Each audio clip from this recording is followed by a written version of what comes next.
All sorts of information in the Mar-a-Lago case seems to come from a witness referred to as employee number 2. The indictment notes that one of Trump's alleged co-conspirators, Walt Nauta, and employee number 2 brought boxes of classified documents from the storage room to Trump's residence for review, starting as far back as November of 2021. Nauta and employee number 2 then texted back and forth for months about the movement of those boxes. Now, Nauta is listed as a co-conspirator in this indictment, in part because he lied to the FBI about those movements of boxes. But what about employee number 2? Why isn't that employee also indicted? Could it be that employee number 2 did not lie? And does that mean that employee number 2 is cooperating? Well, the New York Times has identified employee number 2 as a woman named Molly Michael, Trump's former executive assistant. Now, NBC has not independently verified that reporting, but if that is indeed the case, her potential cooperation would be a huge deal, and not just in the Mar-a-Lago case. As Trump's executive assistant, Molly Michael sat directly outside Trump's office while he was president. She connected his calls and she kept his schedule. Trump famously does not use email himself, but he does still need to read and send emails because he lives in the 21st century. So for a lot of the end of Trump's presidency, when some of the totally crazy stuff was allegedly happening, if someone wanted to email President Trump, they would just email Molly Michael. So she was a fly on the wall. She was very much in the loop, in the inner circle. And Molly Michael could be an incredible witness. When the House January 6th committee investigated the origins of Trump's plans for January 6th, there was a lot of focus on this date, December 23rd. That day, Trump lawyer John Eastman ginned up a 2-page memo summarizing ways to ensure, quote, that President Trump is reelected.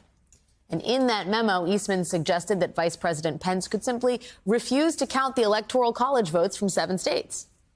And we now know those states to be the states that were ultimately involved in Trump's fake elector plot.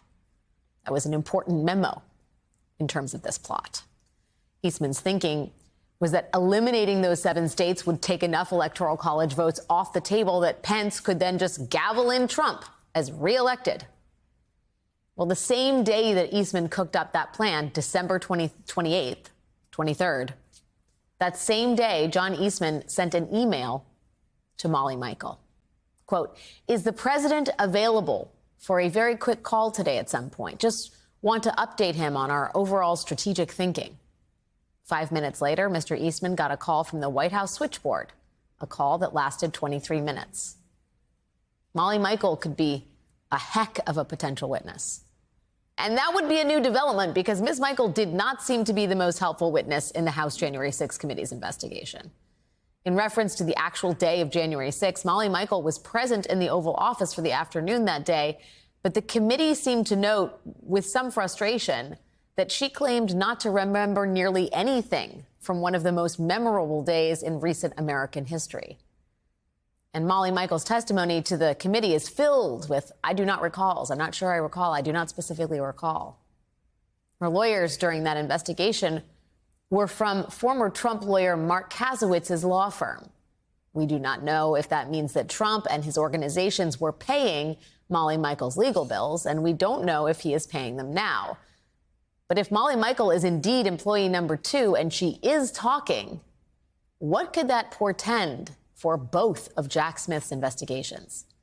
Joining me now is Andrew Weissmann, a former senior member of special counsel Robert Mueller's team and co-host of the Essential podcast prosecuting Donald Trump. I don't say that with exaggeration.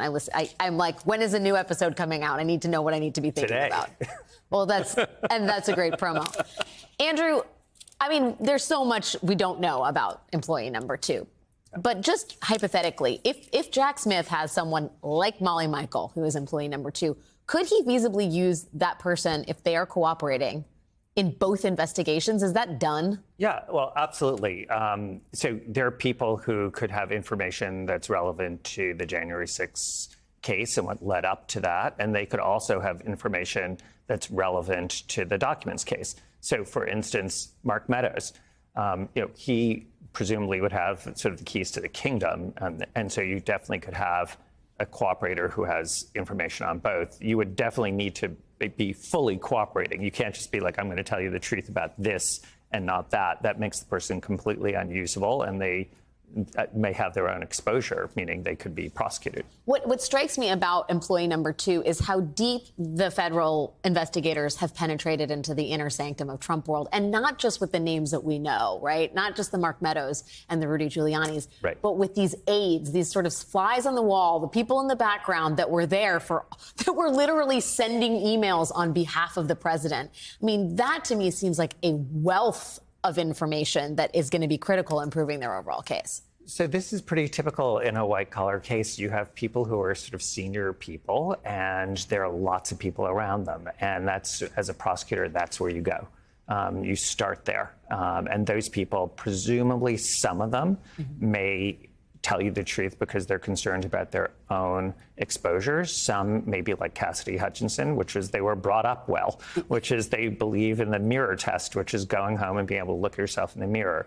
Obviously, there are other people, and that appears to be the case with Mr. Nauta or Mr. Delavery, where they're concerned more about loyalty to their boss, about money, about their future. Yeah. And they're thinking, you know what, I might be able to escape because I might get a pardon or, you know, some other relief down the road. So there's a whole variety of people with a whole variety of motives. And when you're a prosecutor, it's figuring that out. Well, it's figuring out the humanity that undergirds each of their positions, right? Exactly.